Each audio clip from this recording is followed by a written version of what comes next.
Hello! I'm Rosa, in case you didn't know, and I'm going to be reading this poem of Matt's called A Little Lamb Had Mary, and I'm going to be bringing my little friends along.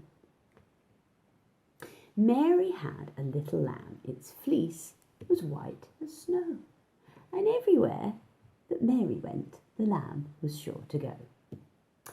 But that's not the end of the story.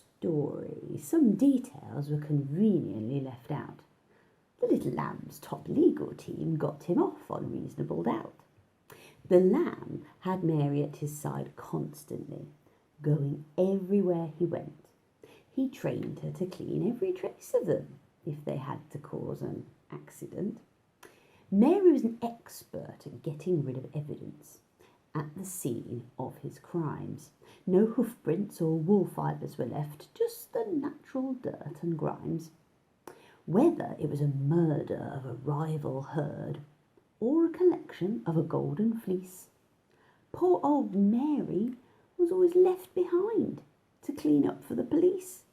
The little lamb was a criminal mastermind, one of the country's most feared. Famed for bloody violence and no compassion, even murderers hid when he neared. Mary was the ultimate safety net, the one that he heavily relies, his fixer, his cleaner, and his right-hand man. All of his loose ends she ties. But as the time and the maiming went on, poor Mary had her doubt. The life of crime and cleanliness wasn't for her. She wanted to get out. But all she had seen, heard, and mopped up, the little lamb wouldn't let her. When she asked him, the lamb replied if she left, he would have to kill her. A few weeks of collecting wool went by. Mary's feelings of dread heightened. When she was hoovering her last eyeball up, she suddenly felt enlightened. Usually, Mary was the quiet one, in the shadows, the one everybody ignored. But this time, she had to take action. She had to take down her crime lord. The plan and action had to be perfect, the job going without a hitch. Mary had to be in and out quickly, planting evidence pointing to Titch. Titch was the biggest and baddest ram, the Schwarzenegger of the sheep world. But Mary had strands of his coarse black fleece. She took the box where it lay curled.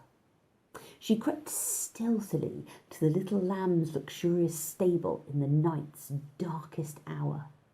Quick as the flash, his little head rolled off. Then Mary started to thoroughly scour. The crime scene was meticulously arranged, evidence perfectly planted. Mary was in sunny Spain the very next day, but Titch didn't have his bail granted. Mary, Mary, quite contrary, how does your garden grow?